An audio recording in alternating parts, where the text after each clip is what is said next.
20th February, 10 a.m., the Old Bailey courtroom.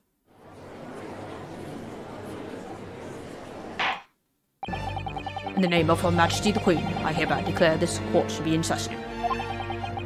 I now call upon the counsels for the prosecution and the defense to declare their willingness to proceed. The prosecution is fully prepared, my lord. Defense is ready, my lord. The Nipponese are a truly fascinating breed. Sorry, what? Lord Strongheart has told me all about you. That you are a student who arrived in London but 2 days ago. A mere amateur. Do you have a point? Be a compatriot. You feel compelled to try to help the accused, I suppose. Typical Nipponese arrogance. Forgive me, but I do not believe arrogance is an appropriate description. Susato-san. After all, at our previous encounter, the defendant was found to be innocent.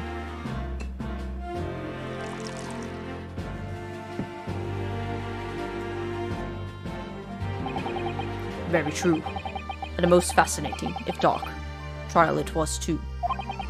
The tragic conclusion came later, of course. Here see the acquitted, and his unfortunate, violent end.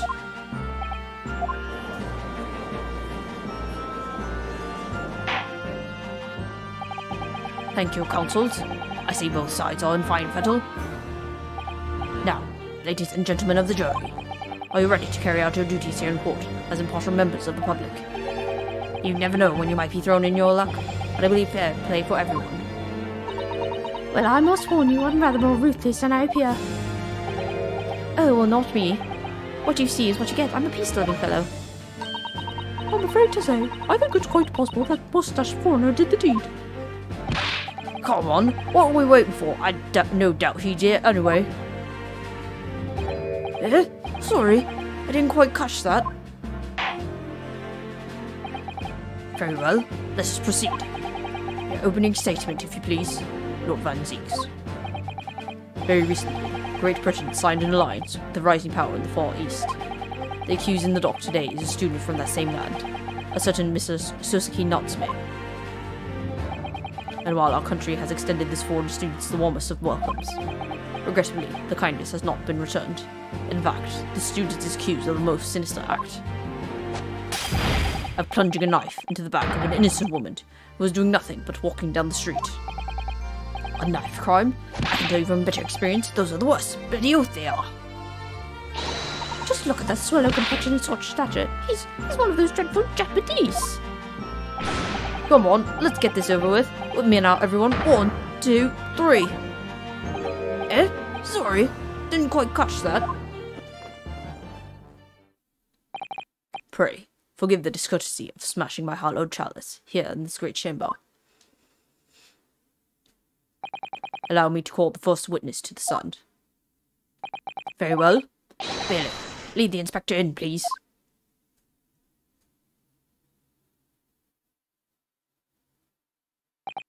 Your name and occupation, please. Yes, sir. Tobias Gregson, Detective Inspector at Scotland Yard. Would you please summarise the events of the case for the court, Inspector? The victim was thought to be a young woman in her 20s by the name of Olive Green. I beg your pardon, Inspector. Thought to be. Yes, having been stabbed in the back by her attacker's knife, the victim fell unconscious. That was 3 days ago now. And she's been comatose ever since. What? So they don't even know who she is for sure? Comatose. I see.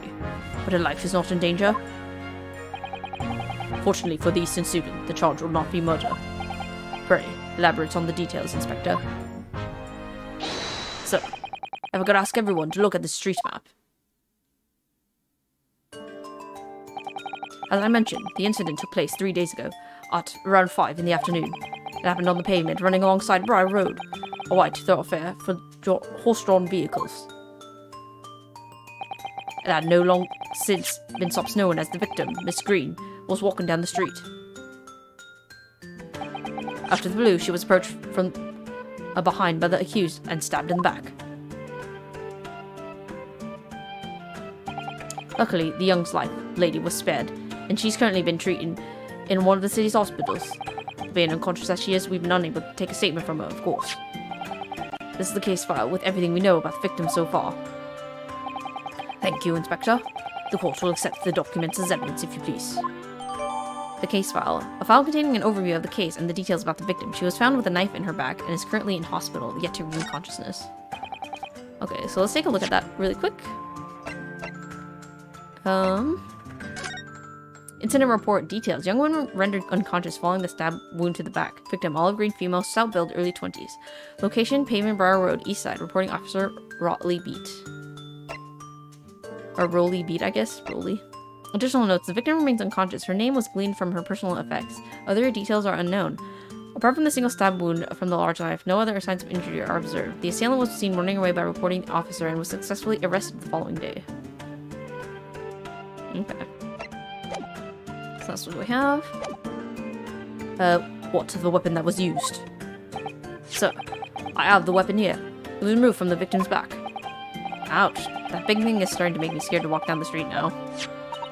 With a heavy blade like that, almost anybody could have been able to stab the poor woman. Even the scrag-looking Suzuki-san, I suppose.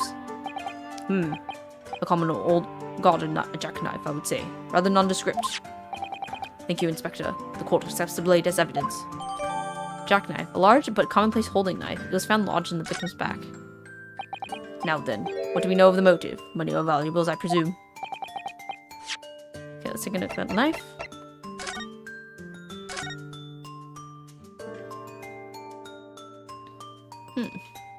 Interesting. There's a plain old knife, I guess. And there's no tip, I guess. Oh, yes, it's broken. Oh, look here, Mr. Naruto, just at the tip. A small piece of the blade appears to be missing. You're right.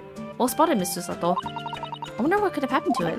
Yes, you don't think it could still be lodged to the victim, do you? Oh dear, I hope not. That sounds terribly painful. That is a possibility. Okay, looks like there's nothing else of interest here. From what we can tell, by looking at the woman's possessions, it seems like she's a poor student herself. Hard to imagine she would have had anything much worth pinching, my lord. I see. Well, in that case, we're looking at some deep-seated resentment toward the victim. I'm afraid I couldn't say. Apart from the visitant second-hand shops, the defendant, Mr. Natsume, doesn't appear to get out much. At this moment in time, we haven't been able to establish any sort of connection between him and the victim. If theft and grievance have been ruled out as a motive, what reason could Mr. Natsume have possibly had for stabbing the young woman? He arrested the man in spite of that, in a totally unjustified and heavy-handed way.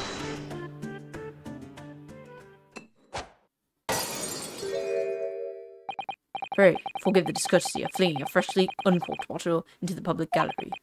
But your words have sourced its hallowed bouquet. For it is you, my learned friend, who is being heavy-handed here. What? Scotland Yard does not arrest people without good cause. That should be beyond question. Inspector Gregson, the prosecution calls for your formal testimony. Explain to the court precisely why the constabulary came to arrest the Nipponese student. Yes, sir.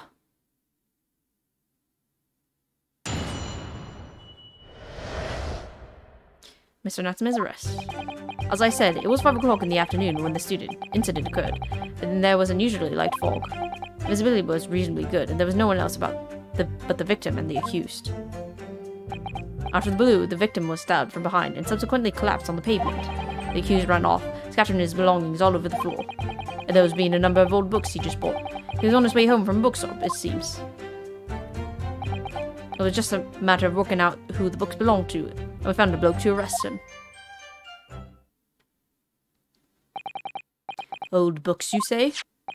Yes, my lord. I have a photograph here of the scene of the crime, taken immediately after the incident. Oh yes, I can clearly see the books to which you are referring. I will take that photographic print as evidence, please, Inspector. Crime scene photograph. A photograph of the scene taken by the policeman just after the incident occurred. A large knife can be seen thrust into the victim's back. Okay, let's take a look. I see. Yeah, and you can see the knife directly being put in there. There's 3 books. I wonder if any of that is of relevance. Your Nipponese are a spineless breed, too cowardly to admit defeat. Denying everything despite overwhelming evidence to the contrary. Well, Forgive me, Lord Venseeks, but the defendant is not denying everything, as you put it. What are you doing, Mr. Seto? Do go on. Mr. Natsume has admitted to playing some part in the incident. Isn't that right, Mr. Naruhodo? Well, now you mention it. When we visited him in the prison yesterday, he did tell us what all that had happened. As I was walking down that accursed pavement, I could make out the sole silhouette of another ahead of me. A woman wearing a green overcoat she was, and just as I went to overtake her, she then let out a little scream and collapsed onto the cold hard slabs of the stone at my feet. I was terrified. I had to get away from there, so I ran as fast as my legs could carry back to my accursed lodgings.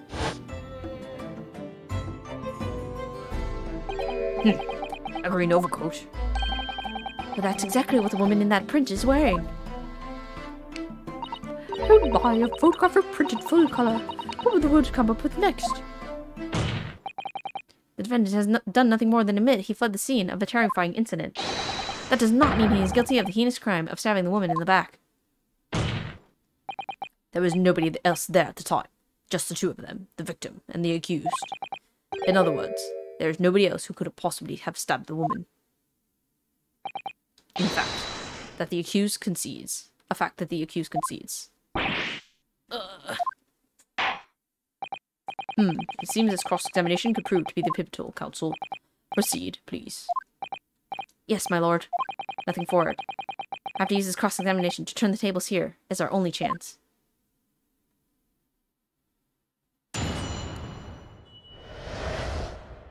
Mr. Natsume's arrest. Okay, 5 o'clock in the afternoon. Unusually light fog. Visibility was reasonably good and there's no one else but the victim and the accused. Out of the blue, victim was stabbed from behind. The accused ran off, scattering his belongings all over the floor. Those being a number of old books he just bought. He was on his way home from the bookshop. It's just a matter of working out who books belong to and found the book to arrest him. Okay, let's press on everything so we can get some more information. A light fog, you say? Well, late for London. You can see the opposite side of the street for once. Not much farther, though. That's light, is it?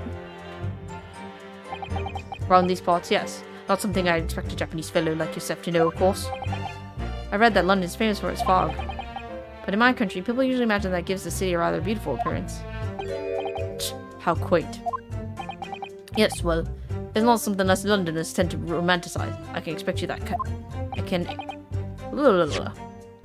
as I expect you can appreciate. I see. At this time of year, the fog causes a large number of accidents, especially when it's heavy. Sometimes you can't even see your own hand at the end of your arm. Indeed, the other day, I was very nearly trampled by horses before I could see the carriage they were pulling. Ugh.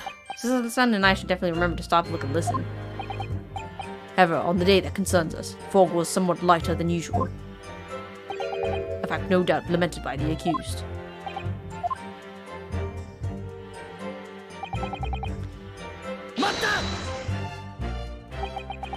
Are you able to state that with any certainty?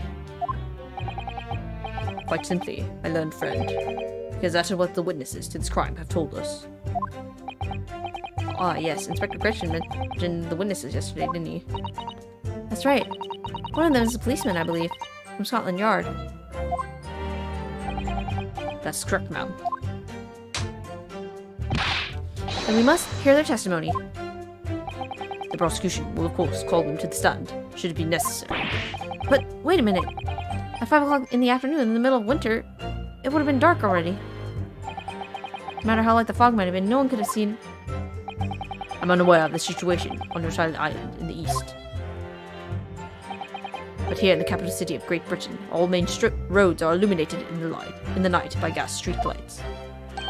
The prosecution believes there would have been ample light by which to witness the crime. Quite. Here in London, for the first time in history, mankind has completely conquered the darkness.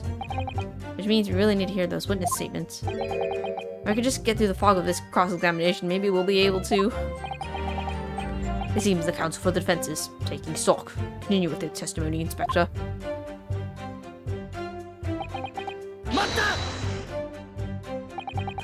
From behind, you say? That's right. As you can see from this print. Yes, quite so, Inspector. The handle of the weapon is clearly protruding from the victim's back. And you say this poor woman is scream. Remains in critical condition, comatose no less. I'm afraid so, my lord. Yes, she's been treated at Bart's. I was hopeful that she'd come around before the trial started so I could take a statement, but it wasn't to be. Yes, that is indeed a pity. It would have been most illuminating to hear the victim's own account of the events. Luck is on your client's side, it seems. On the contrary, my client has been unseemingly unlucky. Your force of tone is seriously undermined by those discernibly wide eyes, I'm afraid.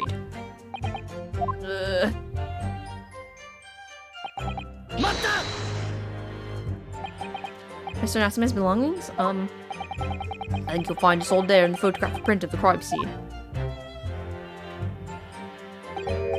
Yes, the 3 books on the floor. That's right, my lord. Second-hand books they were. Irreparably damaged after falling into snow, of course. The accused could easily have carried all 3 books in one hand. Which means his other hand would have been free to wield a knife, for example. He's very clever, isn't he? What do you mean? He's made it extremely hard for you to assert that Mr. Natsume had his hands full with his books. He's managed to close one avenue of escape we might have had before even we knew it was there. You mean to say that the defendant was holding his belongings as he thrust the knife into the woman's back? That must be what happened, my lord, yes.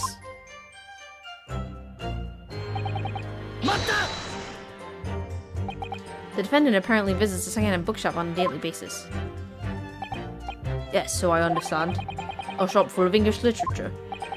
I commend the accused, and the lofty subject matter of his scholarly attention. The bloke's room was stacked floor to ceiling with those musty old books. Can you tell us more about the bookshop in question, please, Inspector? Well, if I must, I'll have to ask you to look at the street map again, I'm afraid. Close the second-hand bookshop to the accused lodgings is this place here, Bourbon Books. There's a place on the corner of Briar Road and Mearchalm Street? Mearchalm. As it happens, the accursed is currently living in the lodging on the other side of the Briar Road at the opposite end, which means it doesn't take a genius to work out the route he would have taken home.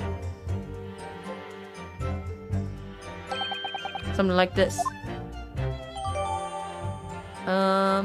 Local map. A street map of the local area showing the locations that are relevant to the case. Okay, let's take a look for ourselves, I guess. This has been updated. Okay. So the bookshop is here, and this is where the incident happened, and this is where the lodgings happened. Or this is where he lives, I mean. Yes, I concur with your conclusion, Inspector. The defendant would have certainly have passed the scene of the crime on his way home from that particular shop. Mr. Naruhodo, I think that what the inspector just told us could turn out to be of vital importance.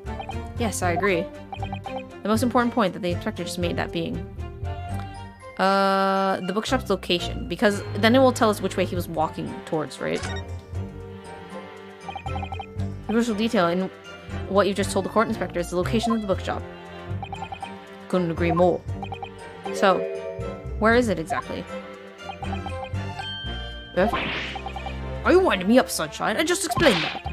I got the map out and everything, used the red blooming ink, and drew the bloke's route on for you.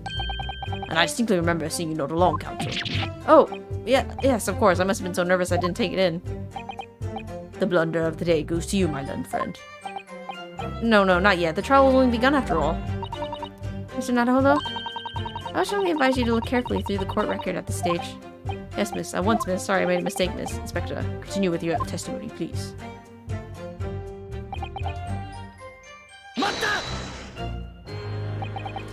He asked for the help of the famous detective, Sherlock Sholmes, to locate the defendant, I believe.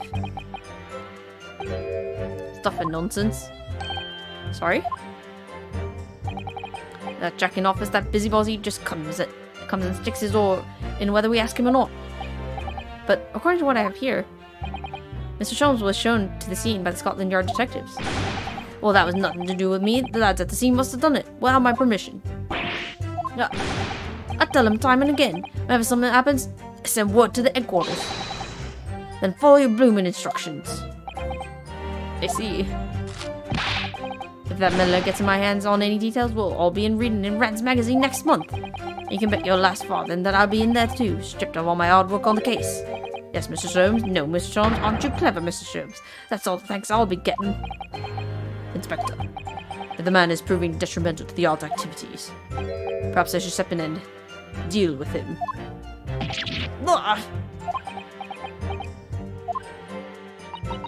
It appears Inspector Gregson is lost for words. Yes, the Reaper's words carry a lot of weight, obviously. Anyway, the point is this. The little Japanese bloke's already admitted it. He admitted that those books all over the pavement at the scene were the ones he bought that day. Oh, okay, so I guess the stock we can question, right? What do you think, Mr. Naruhodo? If you're unable to sway the jury during this cross-examination, I'm afraid that Mr. Natsume's fate will be sealed? Yes, they're sure to find him guilty. So one way or another, I have to expose the undeniable inconsistency in the inspector's testimony. Okay, so we go back to the second to last statement, right?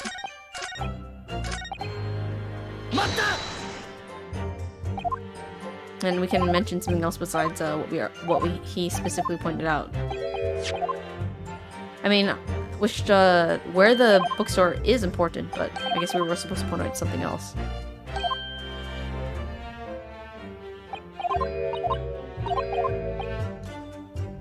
Most important point, maybe the stock. I often think, Inspector, that what makes for a really good bookshop is the quality of books that they stock. Yes, I think I'd agree with that. For example, you go to a shop and buy a serialized set of novels, but when you return home, you find to your horror that the third volume is missing. Doesn't bad think about. Just the thing that really gets my goat. Exactly. That is the point I was trying to make.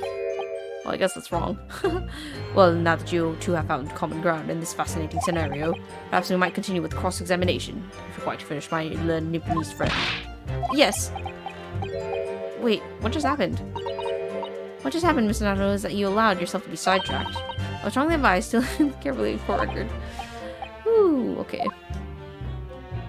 What else are we missing, though? Let's just take a look in case there's anything else we need to look at. So there's nothing else to look at, extra to look at here. Oh, let's take a look at the receipt. That's probably... Oh, your books! Okay, so what's the name? I didn't look at all the evidence. That's my bad. Your book, 17 February, 4:45 p.m. Customer Mr. Natsume. The sum of 2 shillings tendered in the receipt of. The picture of Monsieur Lecoux. A meal for Gaboro. Canterbury Yearnings. Okay, so it's probably this, right? Right, sorry, I have to skip this again.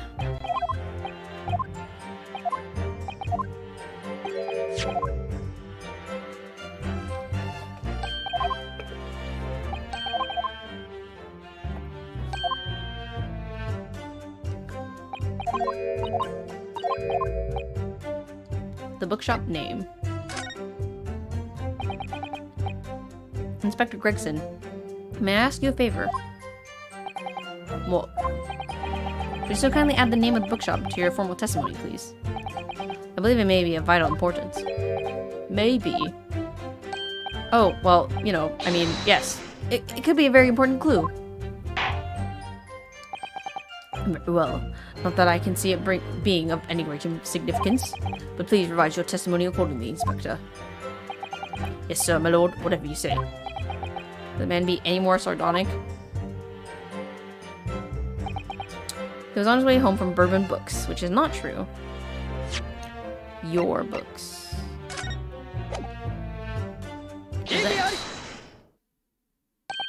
If I could just stop you there, Inspector Gregson.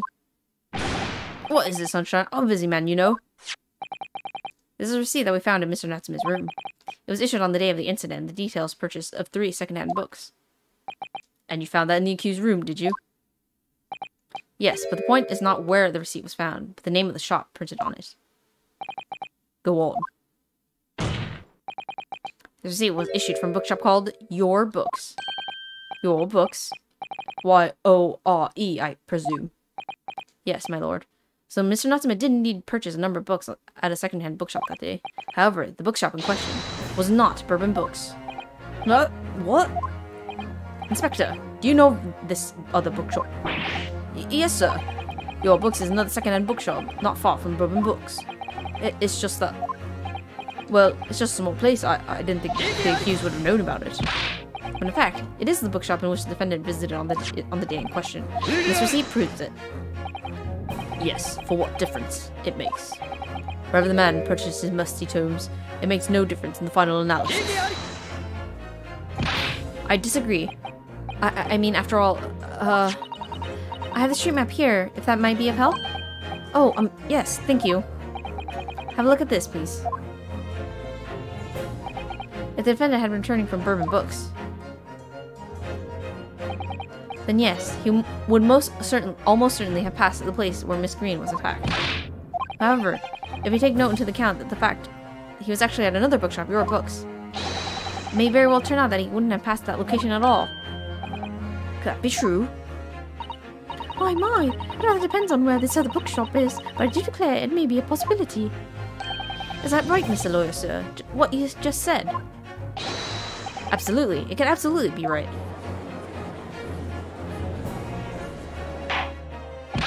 Inspector Gregson, where is this Your Books establishment? Well, we looked into that. It turns out that Your Books is just here on the next corner of Merchant Street, going east. Okay, updated.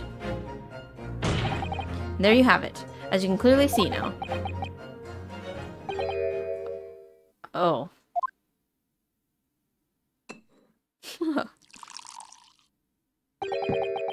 I learned Nipponese friend is obviously in training to be a clown, the way he regales us with such witticisms. To your future career in the circus.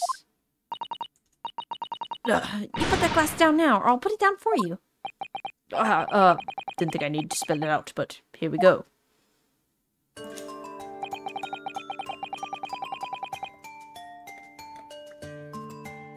Sorry, just sipping some tea. If the accused were coming home from Your Books instead of Bourbon Books, there's no doubt he still would have passed the place where the victim was stabbed. Yes, thank you, Inspector.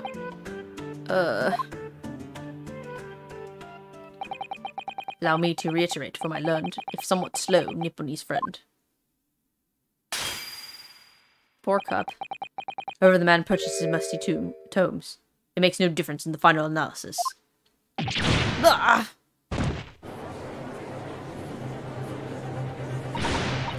As I suspected, you could fool me, and I don't suggest you try. What did I say? I've had enough of this now. I beg your pardon, terribly sorry, but do you mind repeating that? Mr. Netherholm, we mustn't give up. What do you mean? If the prosecution's assertion is correct, then the members of the jury may very well decide that Mr. Natsume is guilty. Ah, she's absolutely right. We must think. We must consider the assertion just put forward by the prosecution very, very carefully. They claim Sosuke-san must have passed the location of the incident on the way home from Your Books, but I mean, he didn't have to go that way, right?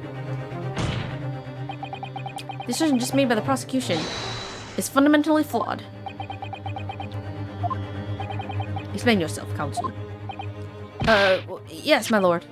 You can see what I mean on this map. When they're turning from the Your Books to his lodgings,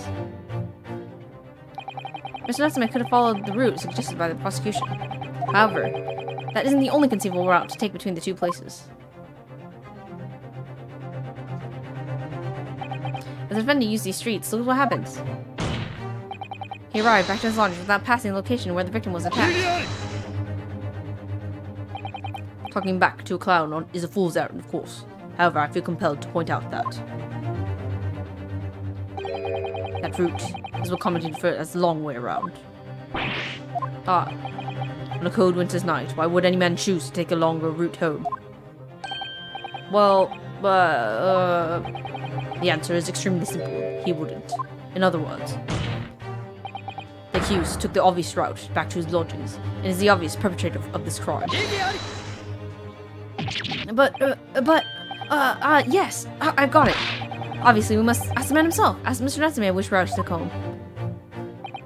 I have already informed the court of the accuser's response to such questioning. Claims he has no recollection. That's right. As I said, the bloke seems to spend his time outside wandering aimlessly from A to B. That day was no exception. He says he doesn't remember where he was or which route he took home. I don't believe this.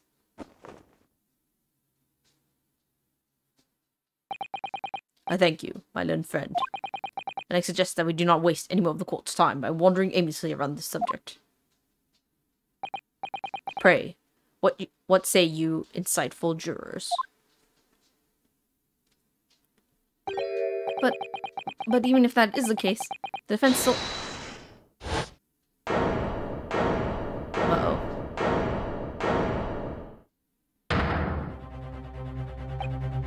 I agree with Lord Van Zieks.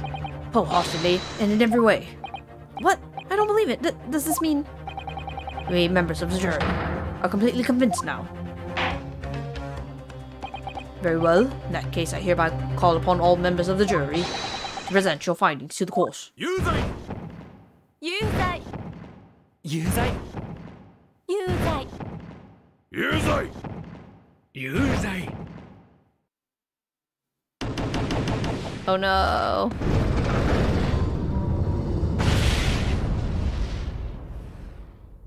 It would appear the jury's leaning is unanimous.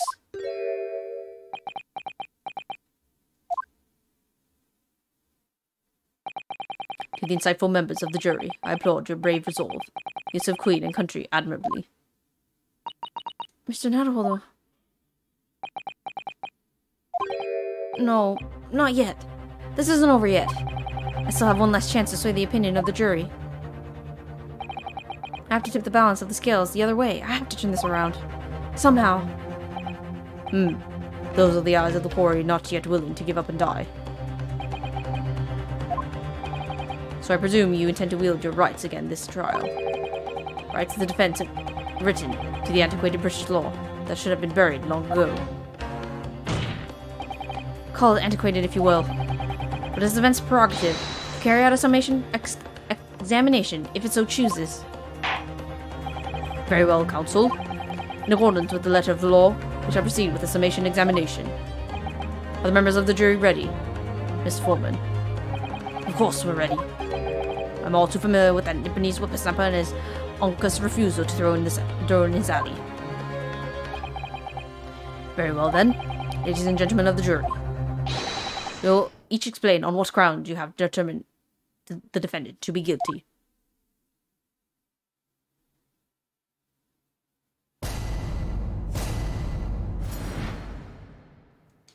The juror's contentions.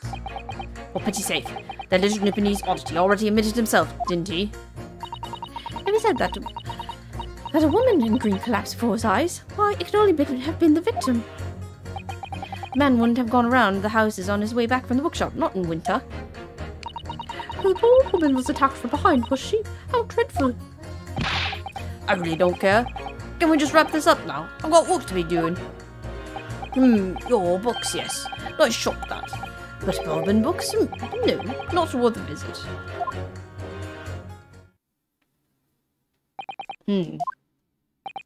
With only minor exceptions, the reasons for the finding the defendant guilty are all too clear. When the stabbing occurred, only two people at the scene were the victim and the accused. And the accused himself has admitted to seeing the victim in her green overcoat sink to the ground before his eyes. Furthermore, we have heard from the inspector that the defendant then fled the scene. I must say, I would have ample grounds to convict this man already. Oh dear, even the judge appears to be convinced of Mr. Natsume's guilt now. Why did he have to run away like that? And how are we supposed to believe in some sort of phantom attacker that nobody could see? This is impossible. How can I possibly make a case for the defense? Mr. Naruhodo, this is no time to be grumbling. We want to force the trial to continue? Yes, I know. I have to turn the tide. I must make the jurors change their minds. Well, for 4 of them at least. Exactly. We have no choice but to forge forward. You have the floor, counsel. Begin your summation examination. Yes, my lord. I just need to keep this trial going somehow, whatever it takes. Come on, Yunosuke, you can do it.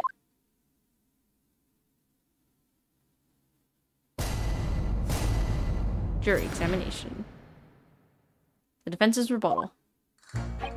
For pity's sake, the little Nipponese oddity already admitted it himself, didn't he? A clasp before his eyes.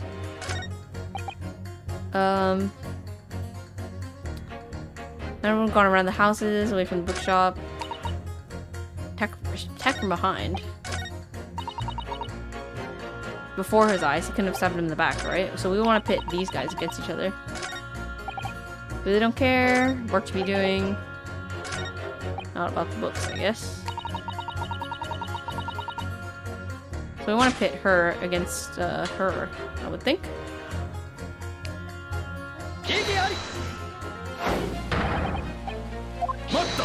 Mata. Oh, I guess that doesn't count, darn it. Okay, maybe we should press them first. Okay, let's go back and press everybody. Excuse me, but aren't you... Yes, that's right. I was in the witness stand myself just 2 days ago. Yes, I had a feeling I knew your face, or the side of it anyway. Remember correctly, you're a banker, aren't you? That's right. After the gold rush down under, I came back to London to work. It was all going swimmingly until you started fossicking around. Bruce Fairplay was a man of repute. Sorry? Don't think I've forgotten how you treated me the other day. You had me and that younger hatter pegged as criminals. Oh, well, you know, water under the bridge. Now, there's all sorts of rumors buzzing around that the police have been badgering me non-stop. If I could turn back the clock. Well, anyway, I don't know about the hatter, but at least I'm in the clear now. I'm free to make up my own mind about who's guilty and who isn't. Thank goodness. Alright, maybe I might struggle to change this man's mind, given our awkward history. Oh dear, I wonder what's becoming Mr. First now.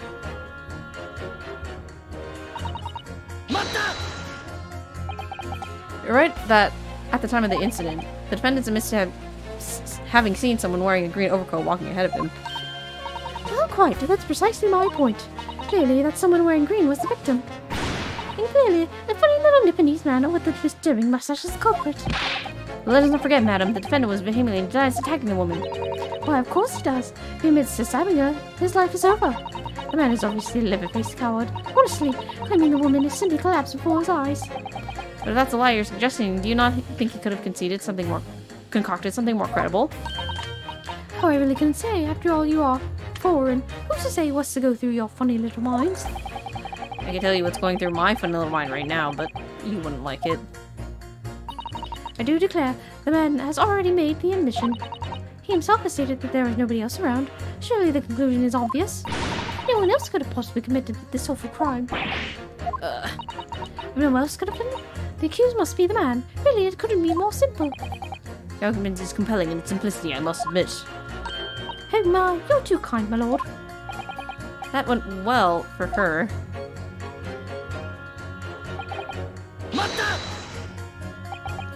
But you can't deny that there are other routes that Mr. Natsume could have taken back from your books.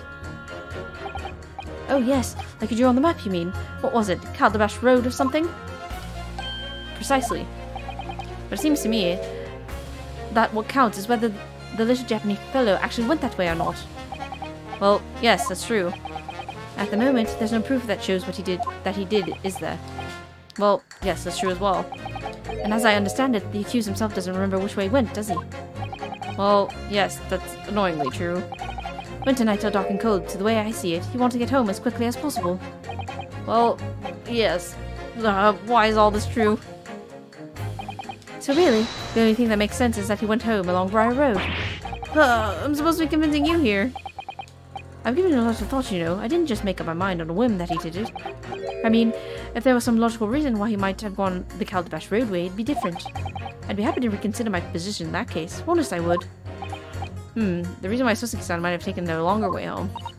Yes, a good reason. I don't imagine you'd be able to sway this young man's opinion without one.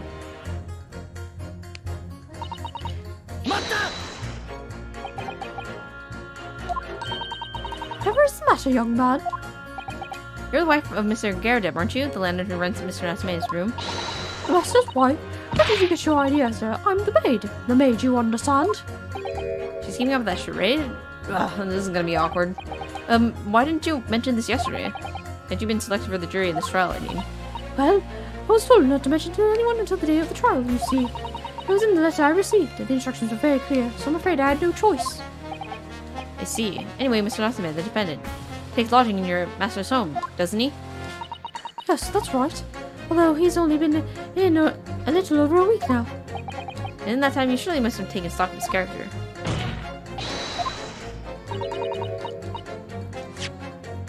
Does Mr. Natsume look like the kind of man who would commit a crime such as this?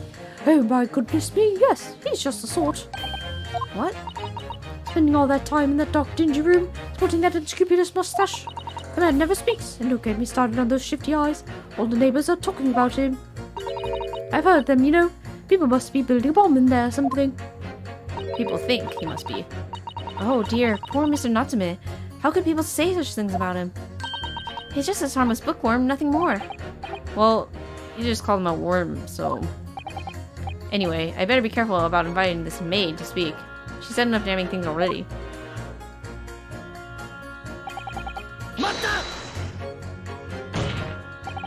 A man's life is on the line here, sir. This will take as long as it takes.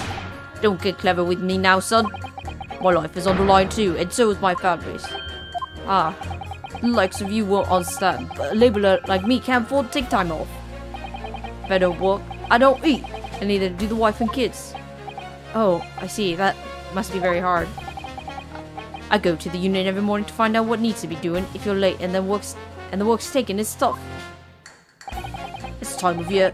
The water and gas supply pipes are busting left, right, and center.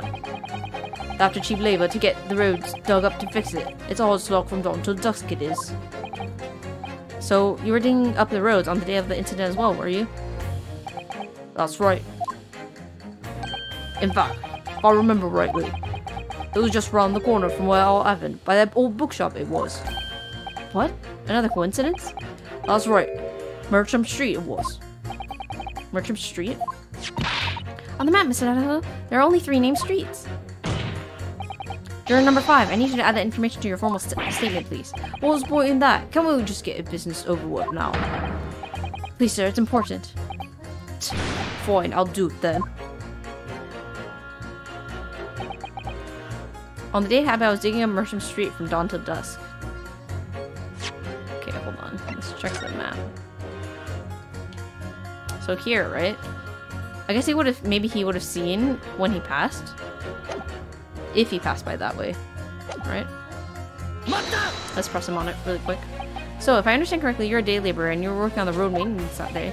That's right. Like I said, you get a lot of bus gas and winter pipes are underground in the middle of winter. It's the only time of year a fellows like me can actually make a few bob, and I'm missing out today.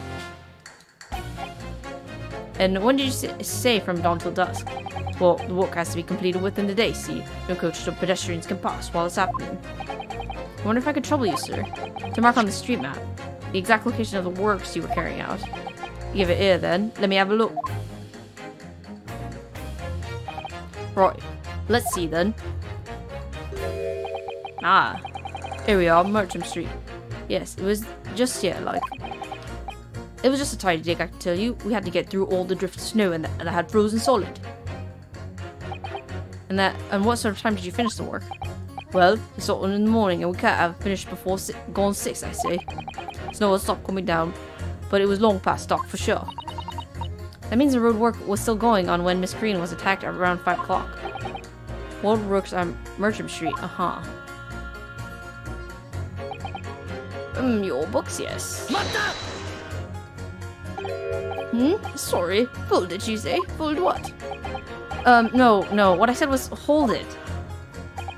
What I wanted to ask was, do you visit your books often? I like the old books they have in there, yes. I enjoy reading them over a nice cup of old tea. That's my daily routine, you see. Same thing every day, including the day you're all talking about. And what time did you visit your books on the day in question? Well, I was picking out books in all their afternoon. It would have been just before 5 that I left.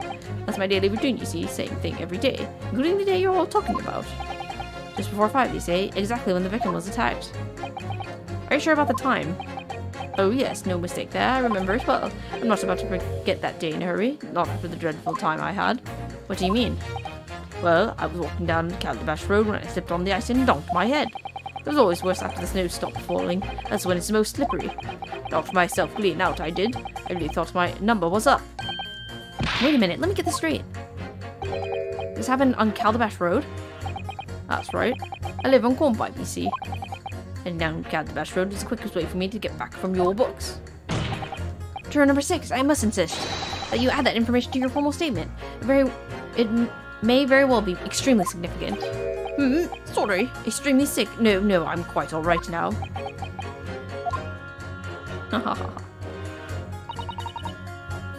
Okay. So we're gonna press that last statement, I guess.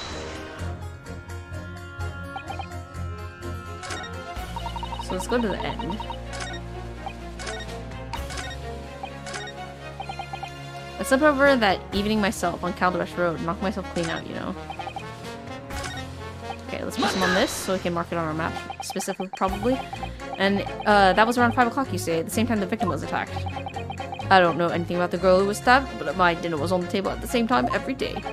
For the record, could you please identify the precise location of your fall? Goodness, it was aeons ago now. I'm not sure I can remember. It was 3 days ago. Try dredging your memory, please. Dredging. Well, let me see. Especially slippery about. Oh, yes, I remember now. It was just in the corner here. What happened to you then? Were you alright? Well, you don't get too many people down Calabash Road, you see. So there was no one around when I fell. No one around when I knocked myself out. No one around when I came to again. And no one around when I sneezed. So I picked myself up and went to my nice warm house where my grandchildren were waiting for me.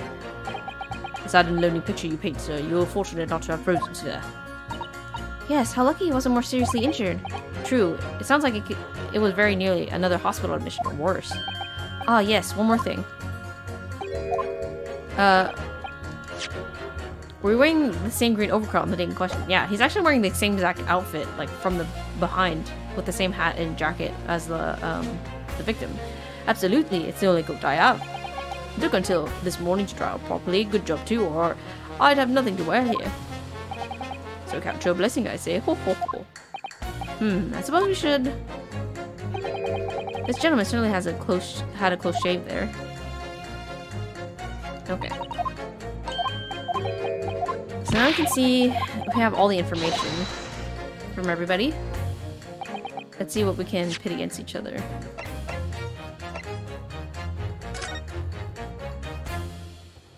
So this is where he was, right? And then the guy was working here. So they both would have seen him, right? Did already. If he said that a woman in green clasped before his eyes, well, it could only have been the victim. Could have been him.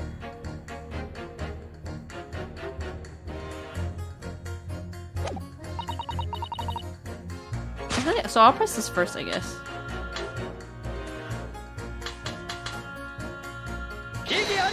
There we go.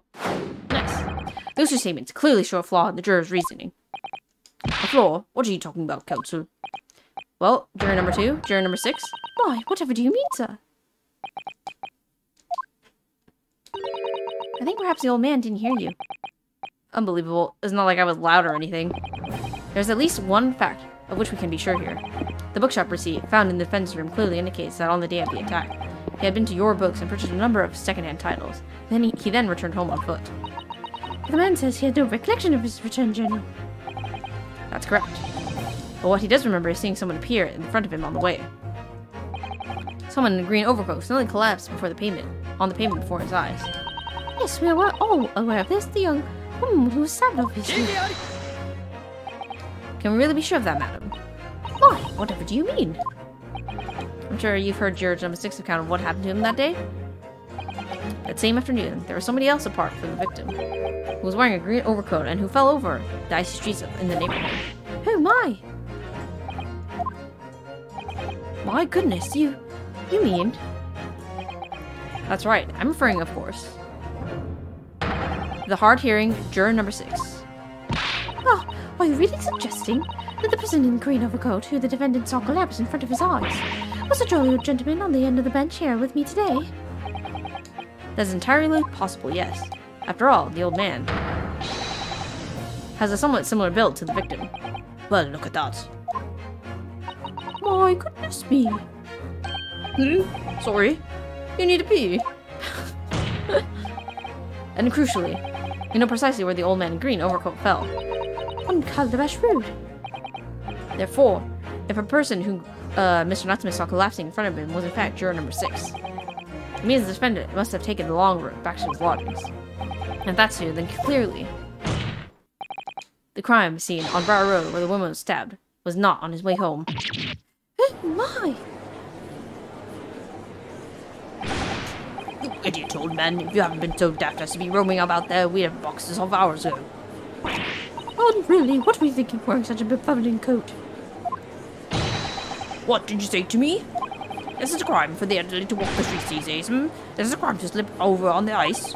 Is it a crime to keep up with the latest styles and wear a beautiful green overcoat, is it?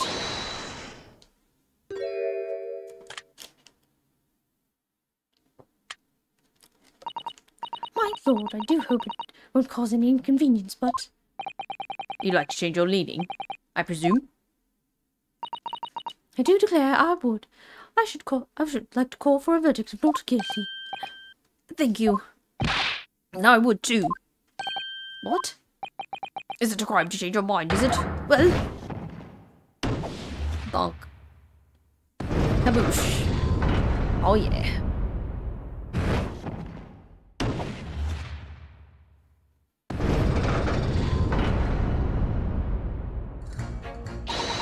Oh, well done, Mr. Nagano. That was wonderful. Well, we managed to change a couple minds at least. It strengthened our position somewhat. Yes, and will prompt the other members of the jury to reconsider their stance as well. They'll be asking themselves if their current leanings are really right or not. Now, if only we could just identify one more clue or discrepancy that would make them stop doubting Mr. Natsume. We might be able to tip the balance completely. Yes, that's exactly what we've got to do. Van Zieks is looking to bring this trial to an early conclusion. That's what we have to prevent by whatever means we have at our disposal. Thank you, counsel. On with the summation examination, please. Yes, my lord. Okay. So let's, the men wouldn't have gone around, not in winter. Back from behind. On the day it happened, I was thinking of Markham Street from dawn until dusk. So I guess he could have gone around because of, the working, right?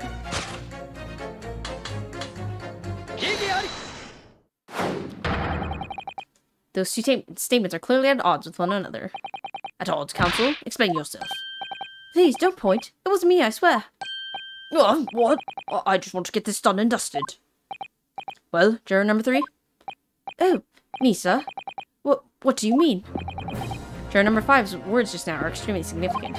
Let's take a moment to consider the implication of what's been said on a map of the local area. On the day in question, Mr. Natsume visited.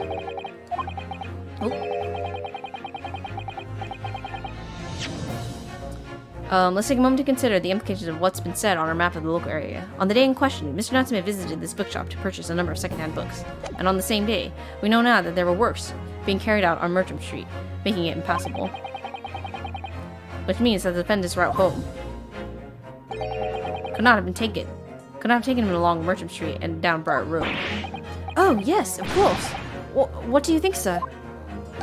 Well, yes, you can't argue with that, really, can you? We must have had a good 2 yards or more of the pavement up. Every gentleman and gentlewoman that came along had to turn back and go the other way.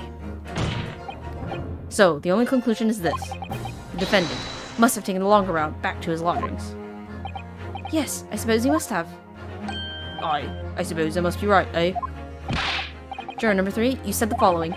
The man wouldn't have gone around the houses on his way back from the bookshop, but we see now that he had no choice. Yes. My lord, Mr. Judge, sir, if I may. Yes. I don't think in all good conscience that I can say the man is guilty now. Yes, I'd like to see this trial continue so that we can get to the bottom of what really happened.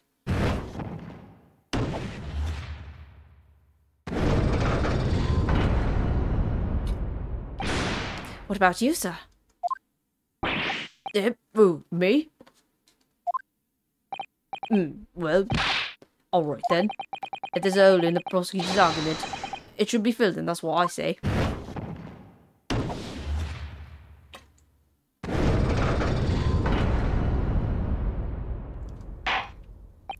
Well, that summation examination has concluded with a rather large shift in opinion. The ayes 2, the noes 4. So the noes have it, not guilty, they say. Which means we no longer have a consensus among the members of the jury. The trial will continue.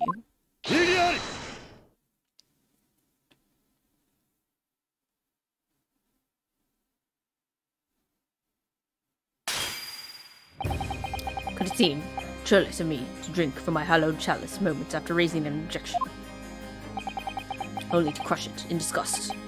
Pray forgive the discourtesy. Lord Van Zieks? It seems I must retract my earlier remark. What do you mean? I mistakenly credited these jurors with intelligence by describing them as insightful. Yet we have witnessed them falling for a cheap trick performed by an Eastern entertainer. Whatever do you mean? I haven't tricked anyone. Everything I said is the truth. Indeed.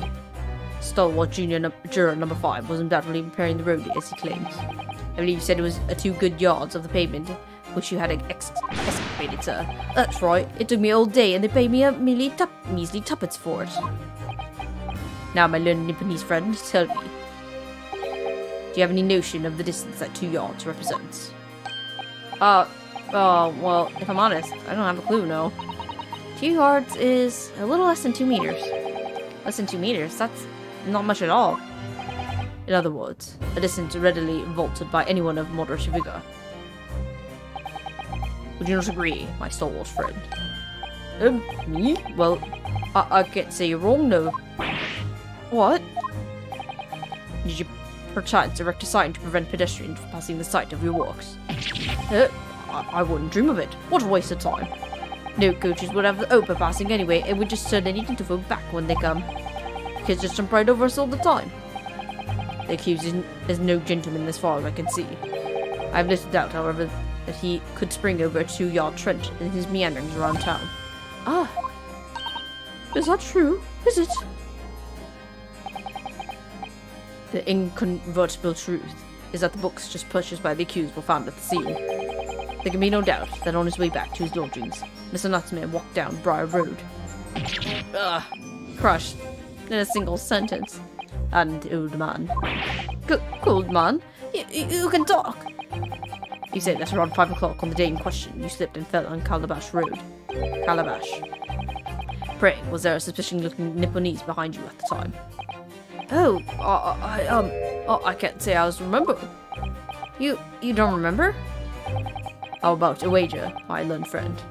You say it is that this old man that the accused saw, but I would lay 1,000 to 1 against you being able to prove it. Ah!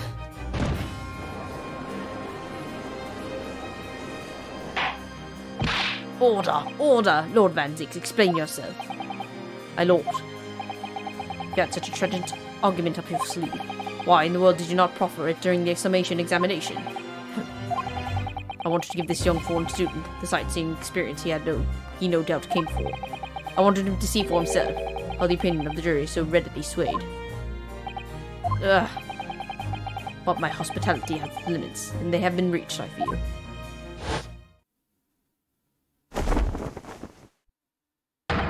So, my learned friend, today's sightseeing tour of London is now over. What are you talking about? My lord, the prosecution requests permission to call its next witness to the stand. Granted. Bailiff, bring forth the witnesses. Its next witnesses? Mr. Nuttall, do you not remember? We've been told on several occasions that there were eyewitnesses to the incident. Yes, I remember. One of them being a Scotland Yard policeman, no less. I'm afraid that's likely to be the prosecution's next witness. Alright. No matter who Van Zieks brings to the stand as the witnesses, and no matter what they say, I believe in Suzuki-san. I know he's innocent, and I'll keep believing to the very end, until this battle is over.